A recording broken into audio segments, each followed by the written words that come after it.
So the next case is Patrick Casey versus State Farm.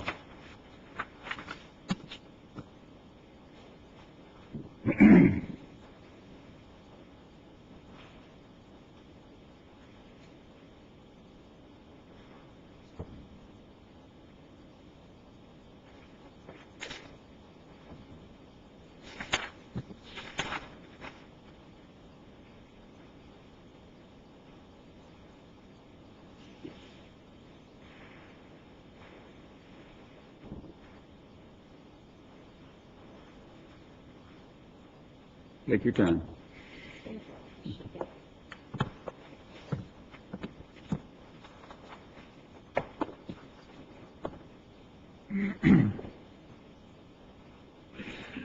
You wish to reserve any time, counsel?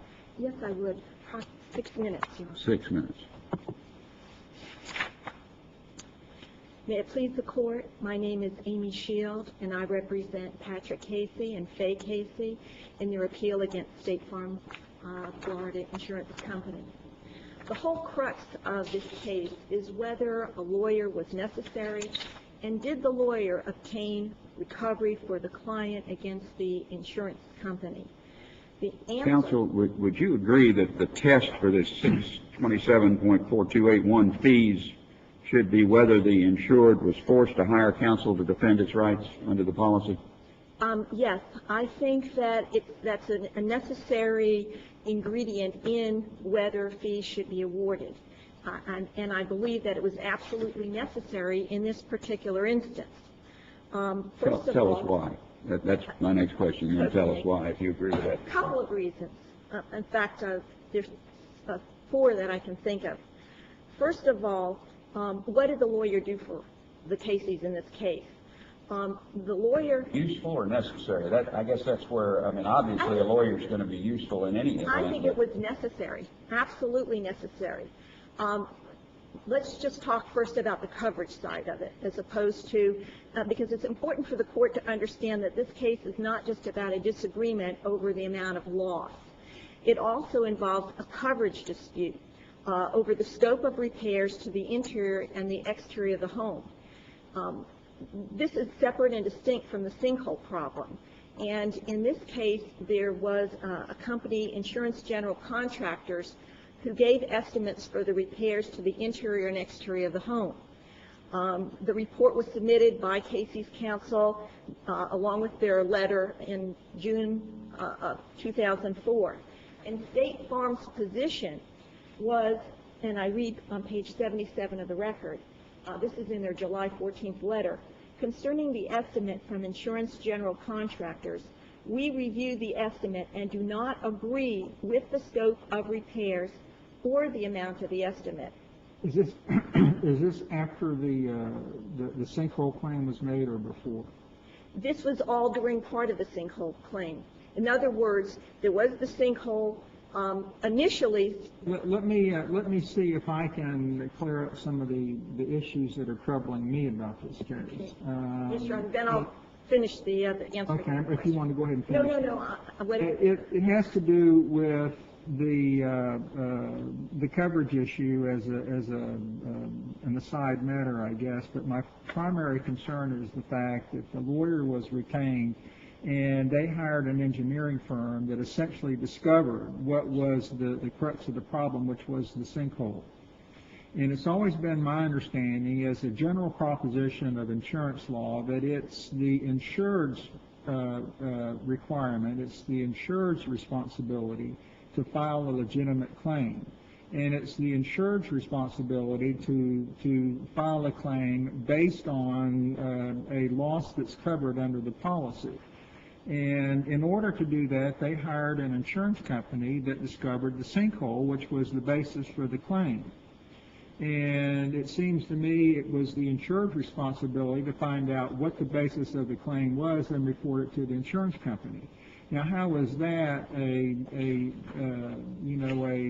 problem that should be rectified by awarding fees to the insured to be paid by the insurance company? I think it goes just beyond finding the sinkhole. I agree with you that the original claim that was filed for water intrusion wasn't covered, and so... Okay, that was going to be my next question. You filed a claim that wasn't covered. You hired an insurance... You hired a lawyer to determine, what the problem was. They found it. Then you filed the claim. And do you agree with me that it's essentially the insured's responsibility to determine the claim and then make an appropriate claim with the insurance company and the basis of the claim? The insured's responsibility was to say, we have a claim for a sinkhole. Okay, and the lawyer was the one, and I think the lawyer, the law firm, provided a very valuable service to this client, and they certainly deserve to get paid. It's just a question of who's to pay them. The next question is, if it was the insured's responsibility to determine the basis of the claim and file that claim timely with the insurance company, the question then in my mind is, did the insurance company engage in any wrongful conduct in denying the claim, in the dilatory tactics, or anything that would constitute a wrongful denial of the claim? Okay. And when I look at the timeline in the facts of this particular case, I have a difficult time finding or determining that the insurance company did anything wrong, engaged in dilatory tactics, or did anything to deny the claim inappropriately. It's multi-answered to your question, Okay. if I might have an opportunity. Yes, they did present the claim for the sinkhole. Right. Then the insurance company said, okay, we're going to pay for this just for the sinkhole, okay? And then they, in turn, said, give us some estimates. But it went a step further. The method that the insurance company was utilizing to pay for the procedure was an improper procedure, and it had not been for the attorneys hired by the claimant, that this way might never have been discovered. Let me give you an analogous What procedure? What are you saying was erroneous? Let me give you an analogous situation, perhaps to answer your question. There's a fender bender, and they go to the insurance company, and the claim is denied. So they get an attorney, and the attorney says, okay, we believe that we have a problem with the car, and because of this fender bender, and the insurer says, okay, yes, the fender's been damaged, and I'm going to direct that the insurer get 2 estimates to repair the fender, okay? So now the insurance company's lawyer, they get the 2 estimates, which is what happened in the timeline. Now the insurance company's lawyer wants to have, he says, wait a second, something doesn't seem right here. And he goes and he gets his own expert to look at the car, and the expert says, you know what, the problem isn't the fender. The problem is the whole front end of the car is damaged and it needs to be replaced. Now How is that inappropriate? Well, now the insurance company comes back and says, yeah, we admit we were wrong. It's not the fender. It's the entire front end. But we're not going to pay to replace it. We're only going to pay the insured to bend it back. And therefore, they have breached the contract because they're not paying the full cash value for the front end. Then when there was a dispute, they legitimately, requested the appraisal process, which was provided for in the insurance contract. But the second part of it is that there was more than, let me go back to our situation, it was more than just the sinkhole. There was also a coverage question because our people had 2 different experts. They had the high tower people who were talking about the sinkhole, and they also had the insurance general contractors who were talking about the interior and exterior repairs to the house. The insurance company said, we're not going to pay for those repairs. We don't believe that they are covered. We don't believe that they're covered. And they say, we don't agree with the scope. We're not paying for it. And so... Oh, wait. Scope is different than coverage. Well, they said scope of repairs or the amount of the estimate. The amount of the estimate would cover the loss. The scope would cover what are we going to cover, what repairs. We're going to cover this, but we're not going to cover that. That means we're going to patch the drywall and replace it. I mean, the scope is different than coverage. Well, they only said that they would pay for additional structural damage during the destabilization process. But they were not going to be paying for these other items that the insurer determined. But that's what the appraisal process that's outlined in the insurance contract is designed to do, to iron out these disputes and come to a resolution, isn't it? And that's essentially what happened here. No, I beg to differ with that. That is a coverage issue.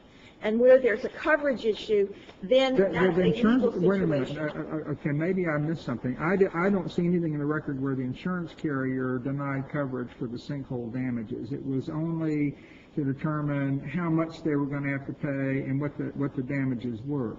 Well, let me just read to you a squib from Liberty American Insurance Company v.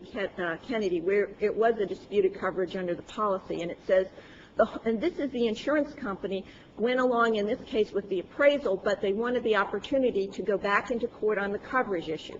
And this is what they said.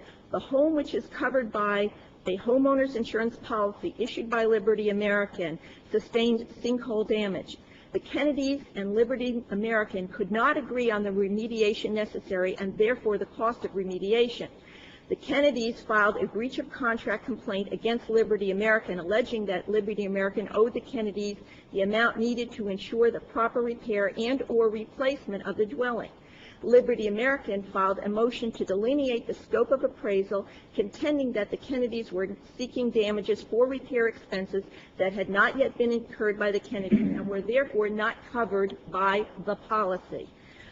The trial court denied. In that particular case, was the appraisal procedure instituted before or after the suit was filed?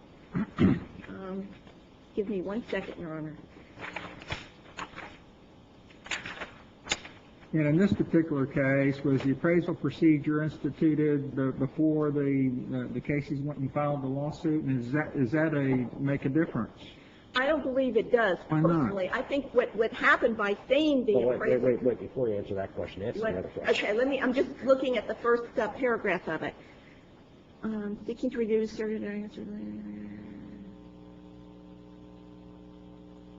It doesn't say. I'm just reading the first paragraph. I'll give you the cite to it. It's 890 Southern 2nd, 539.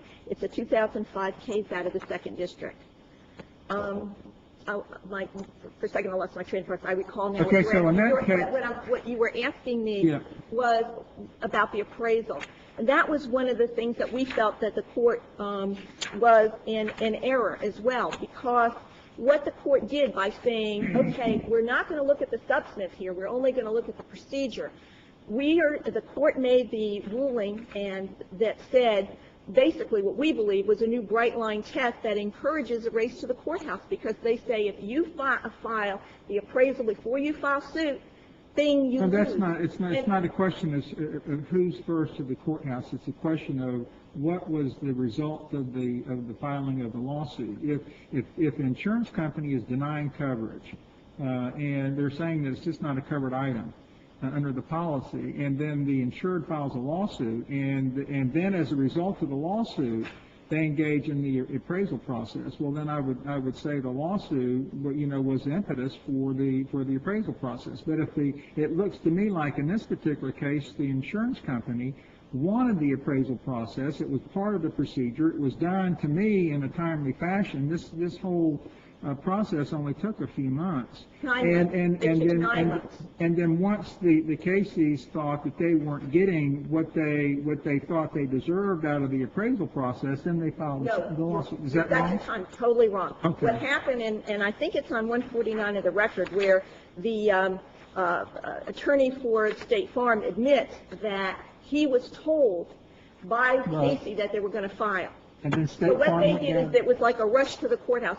State Farm filed the demand for arbitration. The date that the Caseys were served with the summons and such for the arbitration was actually the same day that they filed suit for the breach of contract. But before that, the appraisal process had been ongoing, hadn't it? It had just started. All that they had done was made a demand for appraisal, and then the lawsuits were filed. And then they filed the lawsuit. So it was very quick. In fact, they said the impetus for doing that was that they knew that the Caseys intended to file suit. Casey's wrote a letter, their lawyer wrote a letter to State Farm saying we're going to file suit, so State Farm rushed down. Well, they didn't file a letter. What I believe it was is that the Caseys actually told the adjuster, we're going to file suit. And so at that point, they went ahead and filed demand for arbitration. So it was very quick. Well, Ms. Shield, if the appraisal process was started, what was the point of the lawsuit? The point of the lawsuit, again, was Other that than to collect fees.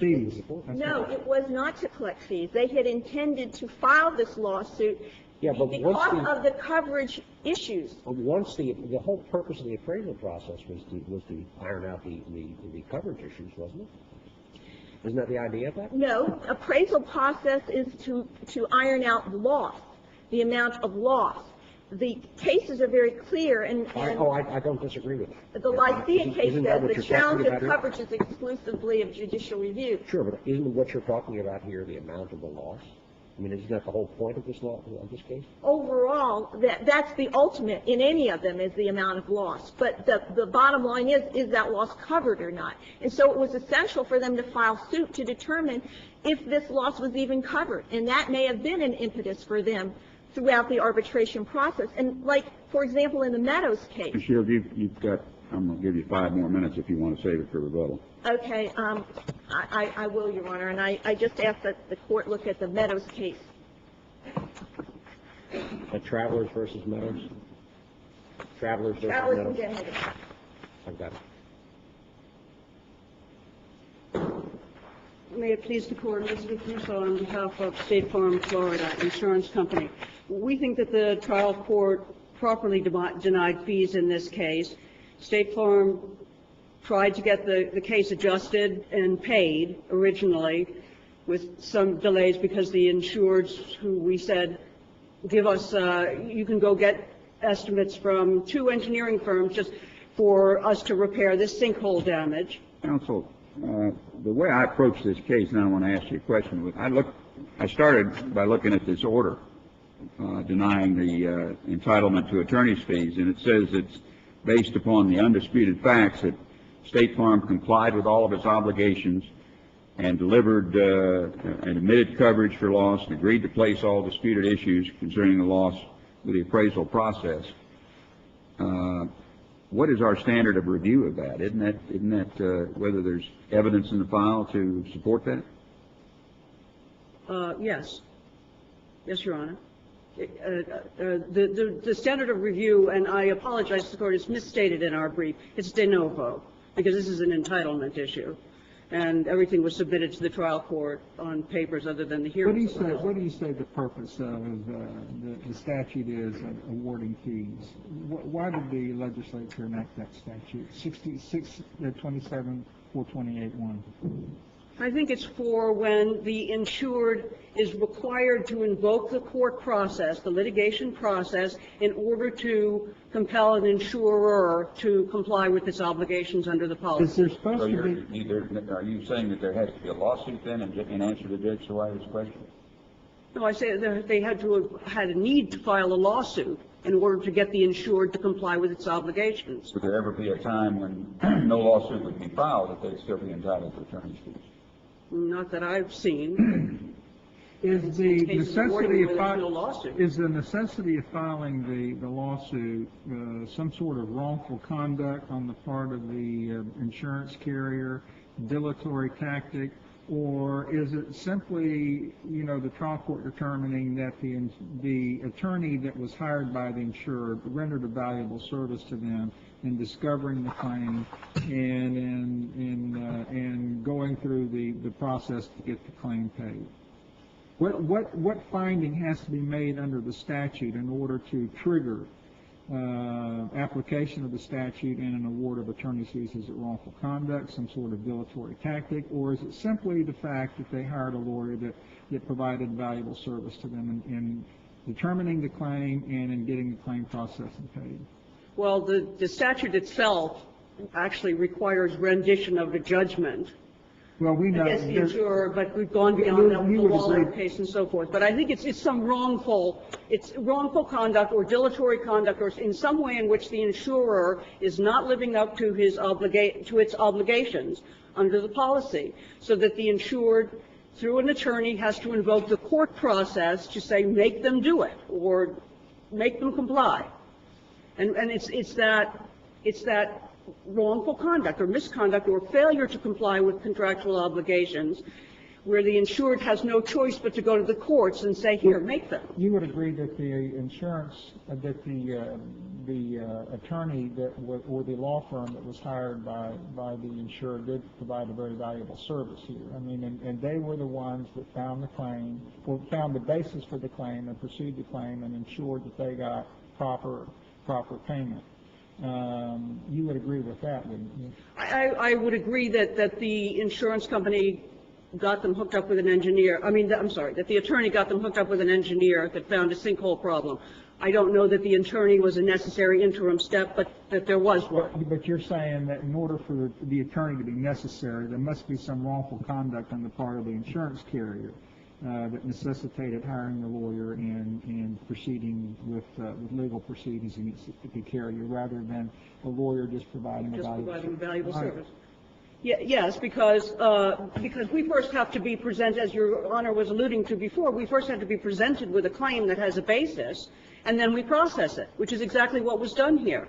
And as soon as we found out that the insured was disputing the amount of the loss, and scope of the loss is the same thing. There's never been a coverage question in this case, and there isn't. There was. We went to appraisal. There was at the outset. There was a claim for water intrusion, and I think State Farm at that point said, your policy doesn't cover water intrusion. Which hasn't been shown in any way to be related to the sinkhole claim. There was initially a denial of coverage. For water intrusion, which we just once the sinkhole was discovered, then the ballgame changed. But, Counselor, address for me what effect we are to make of Travelers versus Meadows, the 4th District case, the 2005 4th District case. Okay, I think that the 4th District itself has answered that for us with its subsequent decision in Federated National versus Esposito, where they compared this Court's Babinski case with the Meadows case and delineated the critical distinctions. I think Babinski's on point here, the only distinction between us and Babinski being that the petition for fees was actually filed after or a petition to confirm the appraisal award was filed after the whole appraisal process had been completed and paid. Here, we had to ask to file the petition to get the insureds to go along with our contractual agreement to appraise. But the critical distinctions that is drawn by the 4th District in Esposito between Travelers, Meadows, and Babinski is that, for our purposes anyway, Travelers involved a coverage dispute. Meadows, that's Travelers is Meadows, involved a coverage dispute between the insured and the insurer. No coverage dispute exists in this case. We did not have a coverage dispute about this sinkhole claim. And you can see it by the fact the only dispute that there was as to the amount of loss, which we properly took to appraisal. It was resolved. We paid it. No one has said one word since about any coverage disputes or uncovered items or anything that we did. We refused to pay. We paid what we were supposed to pay according to the appraisal, and that's been the end of it. So there's not a coverage dispute, just as in Esposito. The second thing they found that was different was that that in Meadows, the insured was forced to seek declaratory relief to get the appraisal process started. The insurer was resisting appraisal in Meadows. Here, again, we are the ones who invoked the appraisal process. We did it by just sending them the letter as we're supposed to and saying, we see that there's going to be a dispute as to the amount, so here's our appraisal. Here's our appraiser. And we gave them the name of it in a letter dated July 14th of 2004. That's when the insured said, well, we're not going along with the appraisal process. We're going to sue you. So we petitioned the court. Let's just all go back to where we're supposed to and comply with our contractual obligation and get it appraised. So in that sense, that was a distinction that was also drawn by the 4th District between Meadows. And the next thing was that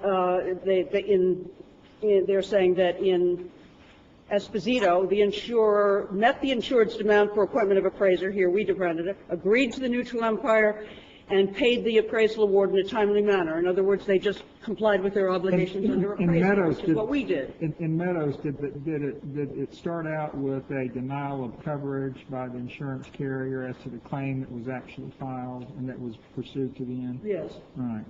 Essentially, what Meadows and the other courts are saying, at least the way I read these cases, and you tell me if I'm wrong, that Meadows says that the hiring of the attorney by the insurer was necessary to place the attorney in the same position, to place the insured in the same position that they would have been had the insurance carrier complied with all the provisions and responsibilities under the insurance contract. And that is only necessitated when there's some wrongful conduct or dilatory action on the part of the insurance carrier to require the hiring of a lawyer, number one, to take care of the coverage dispute, and number two, the amount of coverage. Is that basically right? Yes. Right. Yes, and I think implied into any contract is a reasonable period of time for doing things. So that's what I think would cover the dilatory conduct that you're talking about. If the insurer hadn't refused to go to appraisal but was dragging their feet beyond a reasonable time, I can see an attorney filing to compel. Counsel, once State Farm files a lawsuit, doesn't that necessitate the insurer hiring an attorney? So why shouldn't they be entitled to any fees generated by that lawyer after the suit is filed when they're defending it or going through the appraisal process that's demanded by the lawsuit? Well, really, it's what the appraisal process is, the contractual process. And when we ask the insured, all right, we see that we have a dispute as to the amount of loss only. We're not disputing coverage. We just have a dispute as to the amount. Here's our contract. We want to go to appraisal with you. And the insured says, no, I'm going to file a lawsuit against you. And we head that off by just saying, court, just compel them to go, let's compel them to go to the contract route. I don't think that's invoking the court process or requiring the insured to hire an attorney for that. Well, they had one, the but insured would have to get advice from the lawyer. What is the effect of this lawsuit against me, and what do I need? What steps do I need to take? Should I agree to an appraisal, or should I dispute it? Or all of these legal issues. It seems to me that they ought to at least be entitled to attorney's fees for that portion of the work that's necessitated by the filing of that lawsuit. well, Your Honor, I would just respectfully disagree on the basis that everyone's supposed to be able to read their own contract, and the terms of this were recited to the insured in the letter. Here's our contract. This is what it says. If we have a dispute as to the amount of loss, then we just are supposed to go to appraisal. We have to name ours, you name yours, and then they can get a neutral if they need one. The insured doesn't need a lawyer to interpret that for them. It's just, okay, that you're right. That is what we agreed to do. And so they can just, and that's all that was being asked for in the petition to compel them to do it. It's just comply with what we've already agreed to do. That's all that they've been asked to do. And if you look at this record, there's like, I think that there's 39 pages. The first 39 pages of the record have to do with us petitioning to compel the appraisal and then getting the neutral appointed, which is what the appraisal clause provides for. If you can't agree, you go to court and get them to appoint the neutral. And it's only that long because 28 pages of it were the policy that we attached to the petition. So there's like 11 pages. Everything else is attorney's fees. That's all that had to happen, and that's what our contract contemplates. The first step shouldn't really have been necessary. The insured should have just said, you're right, the only dispute we have here is as to the amount of loss, so we will go to appraisal with you, just as we agreed to do. That's the way it's supposed to work. If they had coverage issues, of course they can bring those to court. But you don't see any coverage issues here. There's never been any coverage issues. They didn't have any to bring. So in our, I don't think an insurer, as the Fourth District said, You're suggesting that we only can't where fault the insurer for complying. I'm sorry, Your Honor. So you're suggesting that only where there's a coverage issue that they'd be entitled to attorney's fees?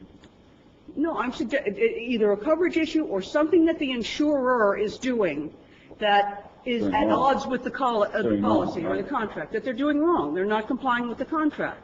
If they had had to move to compel us to go to appraisal because we refused or we were foot dragging or something, then that would be a different story. So, counsel, in Meadows, the traveler's case, the court said that Meadows filed in the circuit court proceeding a motion to confirm the appraisal award. That's all they did in order and got fees.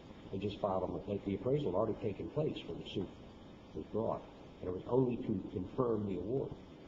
How is that different from you? I think that's Esposito. No, I'm reading. I got Oh, I'm Meadows sorry. right here. It's on page 677 if you want to take a look at it. It reads, Meadows filed in the circuit court proceeding a motion to confirm appraisal award and entry of judgment. Thereupon the claim was paid. Well, I'm sorry, but I know that in Meadows, I only have Esposito up here with me, and I'm sorry, but the distinctions that the Fourth District is making about Meadows is that there was a coverage dispute there, and that the insurer, before the petition to confirm the appraisal award was filed, they had to file a suit for declaratory relief where they wanted a declaration that the insurer had to go to appraisal with them. In order to get the insurer to comply with its obligations under the policy, they had to file this suit for declaratory relief. Well, here's what it says. There's a significant difference between the two parties' value estimates. No efforts were taken to settle the dispute. There was no final resolution of the matter. And in 2002, Travelers demanded that the dispute be resolved pursuant to the appraisal provision of the insurance policy. Before the appraisal process began, Meadows' counsel sent Travelers a letter inquiring about the procedure for appraisal. Meadows informed Travelers that absent a prompt response, Meadows would file suit for declaratory judgment.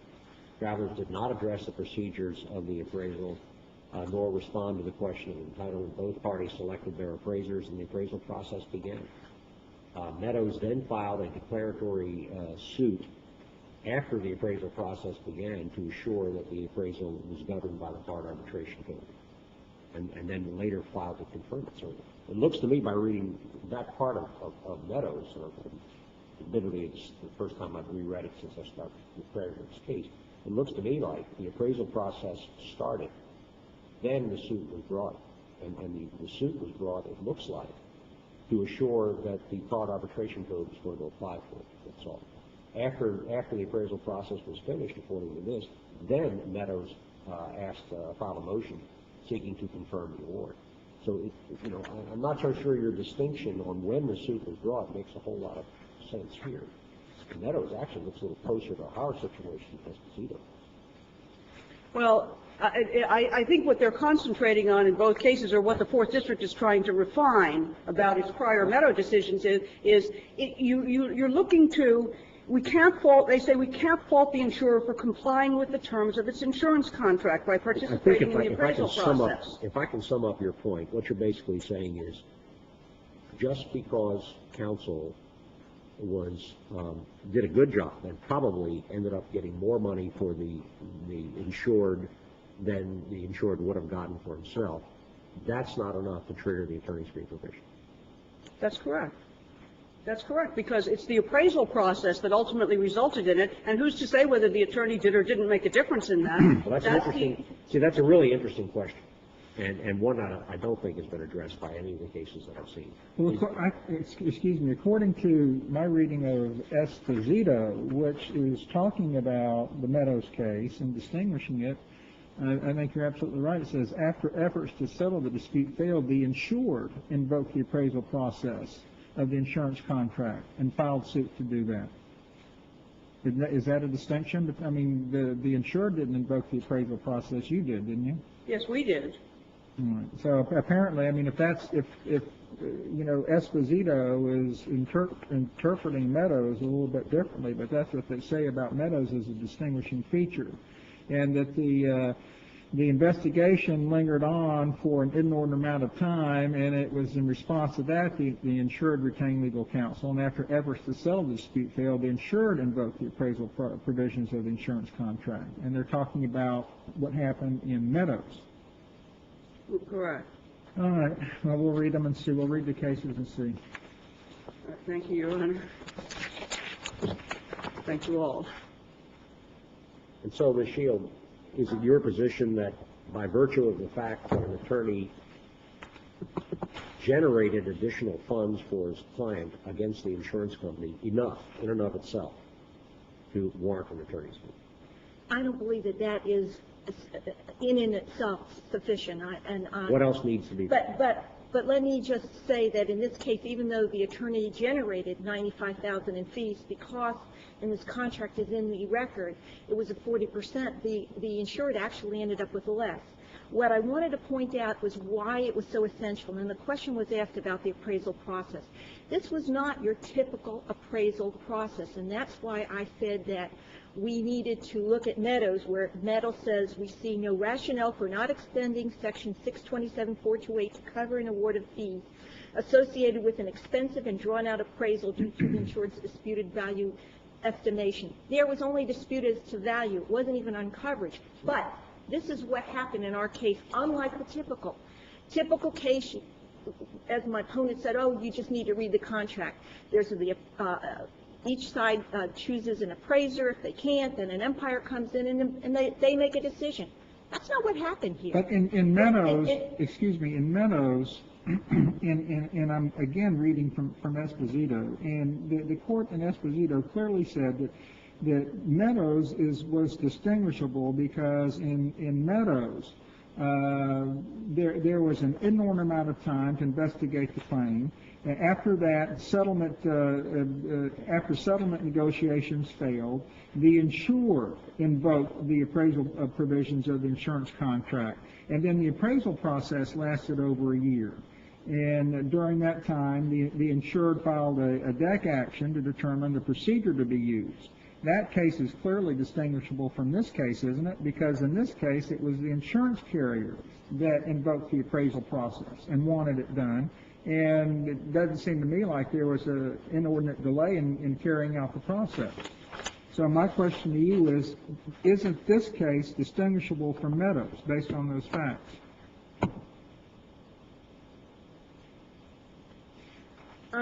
I'm looking at actual Meadows case. And Okay, I've got to read Meadows too, okay. But I'm saying that if you look at Meadows, it doesn't make it clear, for at least my quick reading of it here, that Meadows actually was the one that filed, because it says Meadows here, however, Meadows filed its suit long before the appraisal was completed rather than after payment was made. So when it filed its suit, the appraisal had already started.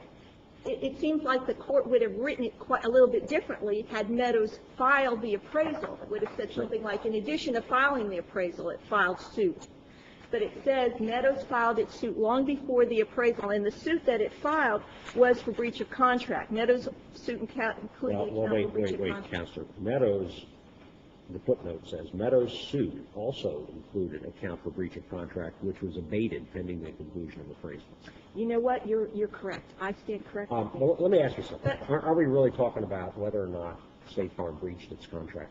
Yes. Isn't that the key to all this? Well, there's more than that, because in Meadows, there was never a question of coverage or breach at that point. Forget Meadows. Look, it is important. Meadows is important because Meadows permitted the insured to get fees based upon the fact of the arbitration. It was necessary to have an attorney there.